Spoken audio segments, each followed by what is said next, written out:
नमस्कार विद्यार्थी मित्रांनो. आज आपण राजकीय पत्रकारितेतील यंत्रणा या प्रकरणातील इलेक्ट्रॉनिक माध्यमे या प्रश्नाचा आपण सविस्तर अभ्यास करणार आहोत. मागील लेक्चरला आपण प्रिंट माध्यमे किंवा प्रिंट मीडिया याचं स्वरूप आणि या प्रिंट मीडियाची वैशिष्ट्य या संदर्भात आपण चर्चा केली होती. आजच्या लेक्चरला इलेक्ट्रॉनिक मीडिया म्हणजे दूरचित्रवाणी किंवा रेडिओ ही जी काही माध्यमे आहेत या माध्यमांची काय वैशिष्ट्ये आहे, माध्यमांचं स्वरूप काय आहे या संदर्भात आपण चर्चा करणार आहोत. तर भारतामध्ये आकाशवाणी आणि दूरचित्रवाणी किंवा दूरदर्शन यांच्या माध्यमातून मोठ्या प्रमाणावरती संपर्क तयार झालेला आहे. भारतातील ऑल इंडिया रेडिओने 15 सप्टेंबर 1959 रोजी युनेस्कोच्या सहकार्याने ही नवी सेवा दिल्ली येथे सुरू केली होती.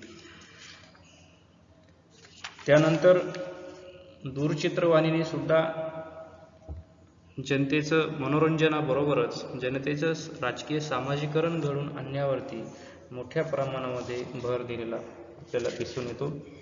ह्या इलेक्ट्रॉनिक मीडियामध्ये दृकश्राव्य ह्या पद्धतीचा वापर केला जातो. विशेषतः दूरचित्रवाणीमध्ये दृकश्राव्य पद्धतीचा वापर केला जातो. त्यामध्ये मग मनोरंजनात्मक कार्यक्रम असतील किंवा इतर सिरियल असतील, क्रीडा असतील, अशा स्वरूपाचे कार्यक्रमही त्यामध्ये होत असतात.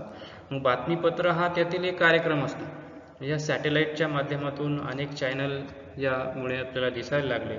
त्यामुळे बातम्यांसाठी एक स्वतंत्र न्यूज चॅनल सुरू झालेले आहे. त्यातून 24 तास म्हणजे कंटिन्यू स्वरूपात बातम्या देण्याचं तिथं काम ते करत असतात. या सर्व चॅनलमध्ये सर्वच प्रकारच्या बातम्या ह्या दिल्या जात असतात. म्हणजे कला क्षेत्रातील असतील, क्रीडा क्षेत्रातील, आर्थिक क्षेत्रातील, अशा ठराविक वेळेनुसार वेगवेगळ्या क्षेत्रातील बातम्या या सतत लोकांना पुरवल्या जात असतात. ह्या अनेक बातम्यांमध्ये एक राजकारणाच्या किंवा एक राजकीय बातम्यांना सुद्धा एक महत्त्वाचं स्थान मिळालेलं असतं. मग एका अहवालानुसार देशातील 85% लोकांकडे दूरचित्रवाणीची संच आहे किंवा टीव्ही आहे.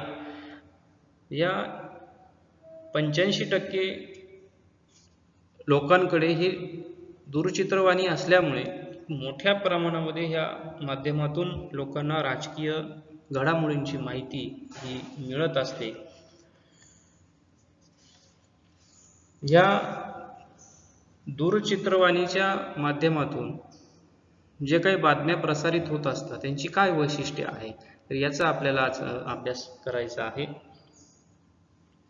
तर यामुळे हे जे काही न्यूज चॅनल आहेत हे झटपट राजकीय बातम्या मिळवण्याचे एक मुख्य साधन बनलेले आहे.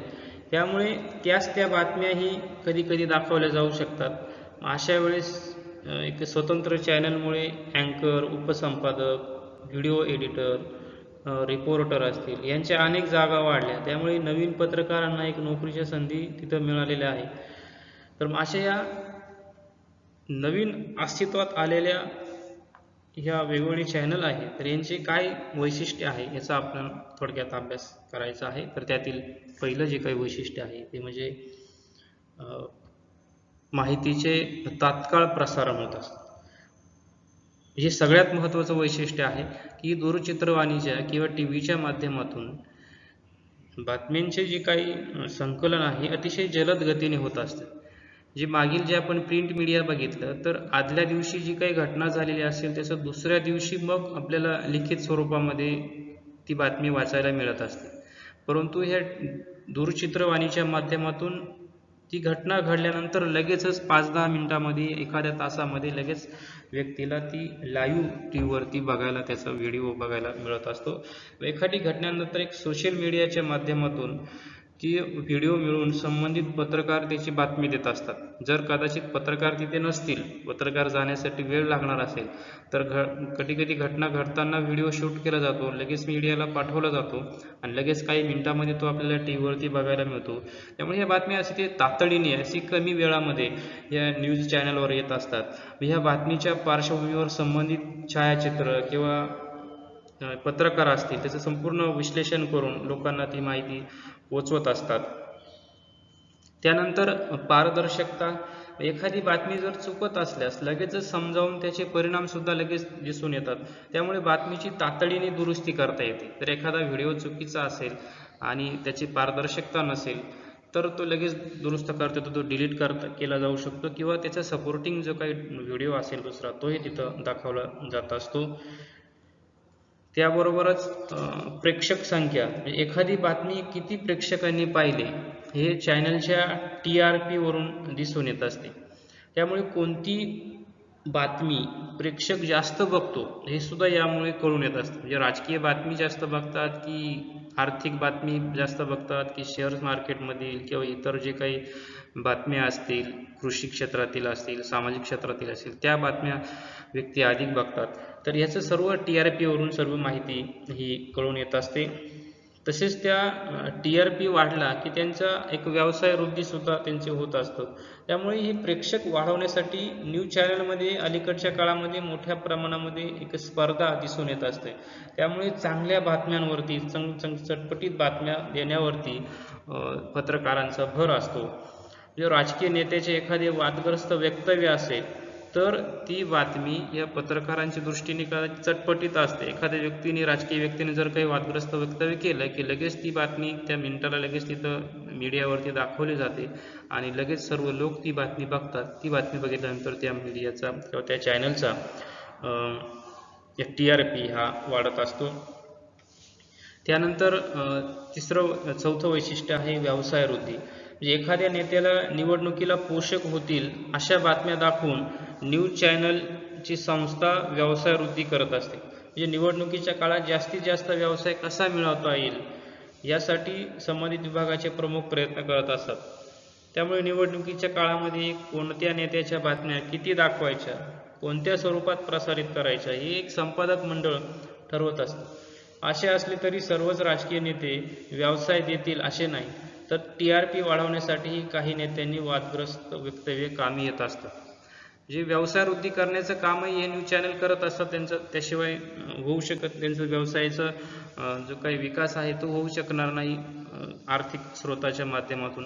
मग बऱ्याच वेळेस TRP वाढवायचा आहे तर अशा वेळेस एखाद्या नेत्याचं वादग्रस्त वक्तव्य दाखवायचं, लगेचच TRP वाढवू शकतो. दुसराही प्रकार आहे की निवडणुकीच्या काळामध्ये एखाद्या ठराविक नेत्याचं किंवा ठराविक पक्षाचं मोठ्या प्रमाणामध्ये प्रसार करायचा, प्रचार करायचा आणि त्याही माध्यमातून ते मोठ्या प्रमाणामध्ये नफा मिळवत असतात. त्यानंतर थेट चर्चा कधी कधी आयोजित केली असते.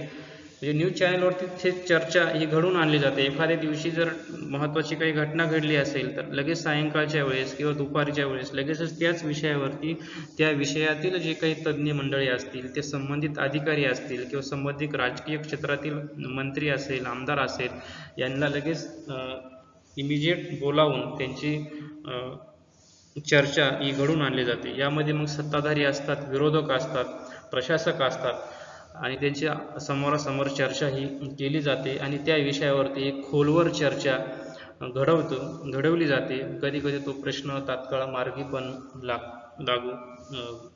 पण लागतो.